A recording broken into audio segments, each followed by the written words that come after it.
Man, if I tell you this property is, oh my god, bro, that's scary. This is me learning how to do real estate. Hello. Hi, can I help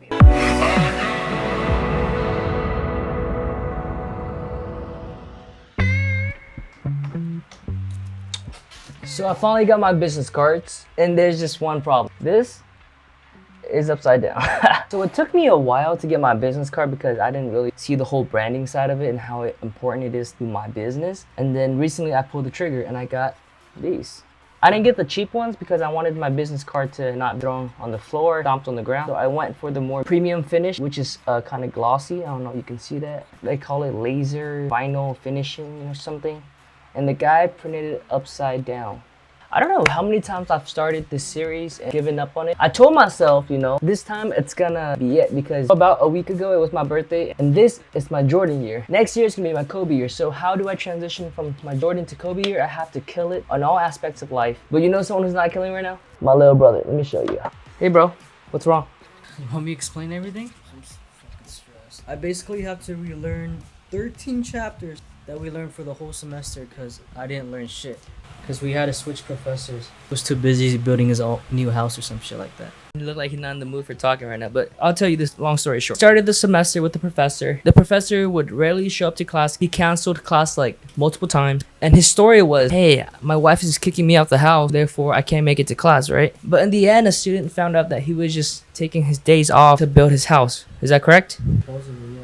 And he didn't teach my brother and the classmates anything. They got a new professor and that professor wouldn't allow them to catch up. He would just continue with the program and now they know nothing and finals is in a week. We've all been there before, so best of luck to you. So back to what I was saying while my brother's dying back there. I've started this channel since I was 16. And mind you, I had this burning passion inside me to do content. Number one is I never got the idea on which kind of niche to do. Number two, I didn't have confidence, right? It's been brewing in me ever since. I've always been the one to make content for other people, but it's time for me to make my own content. And that starts with this video.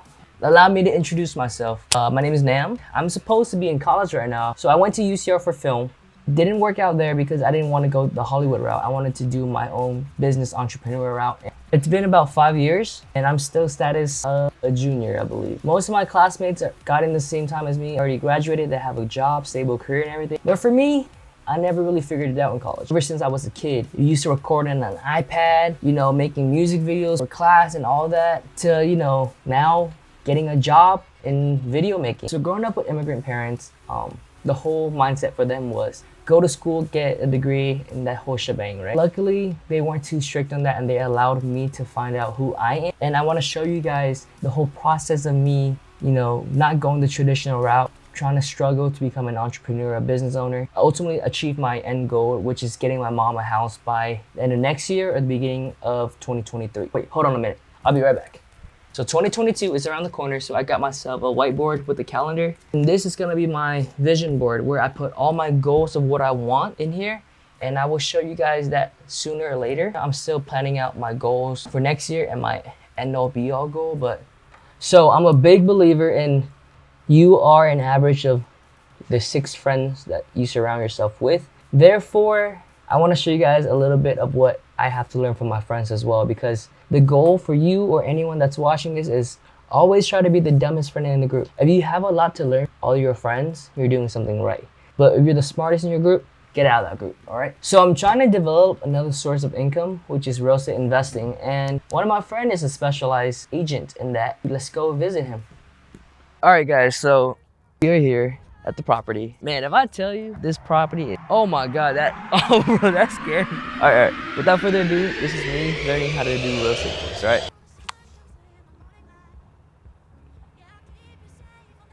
The reason that I got scared is this right here. What is that?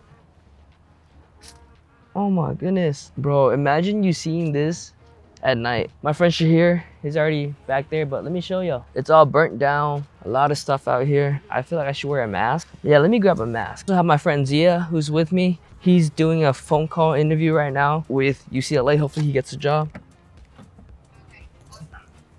And then All right, bro. it's burned too. Chris. What's up, guys? You think you're special? I can think of kind of. Bro, that scared me, bro.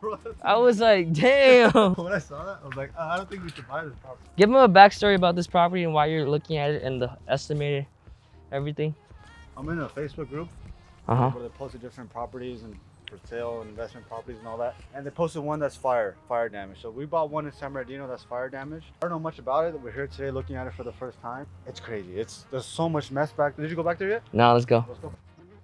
So when you buy the property, all of this is yours, or they have to clean it off? If I buy it like as is, anything that's left on the property is ours. You should get masked, bro, low key. It has a strong smoke smell. Come on in. We're gonna get like carbon monoxide poisoning. It's a probate sale, meaning that the owner died. So I don't know if the owner died in the fire. I hope not. Wait, probate means that owner died? Probate means owner died. One second. Hello? Bro, the smell is... Oh my goodness. Probate, I'll put it right here. Means that the owner died. I hope the owner did not die in the fire. There's some hair right here. Hey bro, don't leave me, bro. But I'm still learning. There's a little ATV, little mini quad right there. Y'all can see that. With burnt properties like this, to an average person, it's like you can't do much about it, bro. But to a real estate investor, to anyone who's into real estate, rehab and all that, it's a gold mine. Because number one, you can get this for a huge discount. Number two, when you put into your cost into repair, you have like a good team behind you. This is the gold mine. You can flip this for like hundreds of thousands of dollars. But the thing is, you have to know how to do it right. Here, there's books that are burnt. It's like a wasteland, bro.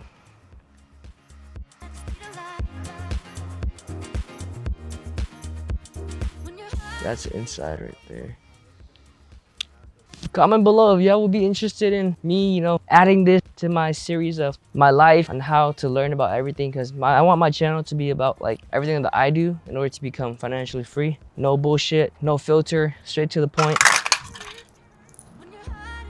When it comes to real estate, there's two sides actually. When it comes to the flipping, the investing side, right? So there's either you go and you find the property yourself, find a motivated seller, like someone who's trying to sell the property, trying to get quick cash, you can, you know, leverage that. Or you just go straight to what's called a wholesaler. A wholesaler does the dirty work where they go, they find the property, they put it under contract, they negotiate the deal, and they flip that contract for a profit to an investor, because investors have a lot of money, but they don't got time. And so that way it's a win-win. So we do comps. And what comps are is that you look around the area, right, the neighborhood, and you kind of do like an evaluation, like, hey, the houses that are similar to this house in good condition in the same area, how much would it be? Let's say this house is like 1,000 square feet, you know, 3 beds, 2 baths. Similar one is selling for like what, 500K, and you can buy this for like 100, put another like 150 in because this is pretty beat up. So you're all in at 350, paperwork and everything, escrow, taxes and everything, and you sell it at 500, you probably have a good 150 profit, which is pretty darn good. That's most people's salary, if not more. It's like a little basement right here or something. You'll see that? It's like that was the table before. Hello. Hi, can I help you? All right, so update. It was confirmed by one of because the owner came in, but the owner of the actual house died in the house, which is, would that be like a very hard selling point? So it's probate. When property goes into probate, it takes, because now it goes to basically court. Now what's gonna happen is that we have to wait. Maybe it could take up to 6 months for us to even purchase the property. Even when you buy it and you rehab it and everything, it looks nice. The history is still in there that the owner died. Yeah, that if right? someone passes away inside the house, yeah, you have to tell them. Especially like if they had AIDS or something. If someone had AIDS in the house, you have to disclose all that. Would you buy a house that someone died in and live in there? Yeah. There's a lot of people that Yeah, that happens all the time. send down the hospital. Nah, bro. Obesity, heart attack, cardiovascular disease is one of the biggest killers in the U.S. I think all those people that get heart attacks and die, you think they die in the hospital, they die at home. Yeah, so if it gets passed down, so for them to sort all of that takes around six months, if not more. But those are like, that's a gold mine though, basically, right? It is.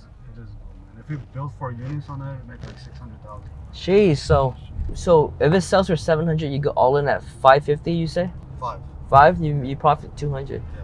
That's crazy. So there was a law that was passed in California on December 1st that allows single family homes to be zoned into units. You can build multiple units, up to 4 units on a property. So let's say you have a big yard, right? You could build like an extra 3 units in the back, right? It won't have to be grandfathered in or anything. No, or, they're all gonna be permanent. Yeah, so before it wasn't like that, so people would do it like under the table or like illegally and stuff like that. But now we're going to the city for what? We need to figure out if we can rebuild it. Well, what if you can't rebuild it? You just leave it there or what? If we can't rebuild it, then we can buy it as land, but we have to pay cash. I don't have $200,000 cash right now. Hey, tell me why all basketball hoopers be playing like this, bro. So right now we're going to city and you're going to talk to the planning department. When it comes to construction and stuff, you have to talk to planning. No one else. Pretty much. There you go. Talk to planning. He just puts in the money and that's our like our little, that's our worker right there. I ain't no bank, bro. I got no money. All right, we're in the city. So let's see what he does next. Oh, so they have finance. This is a nice city. Get somebody for you. Right?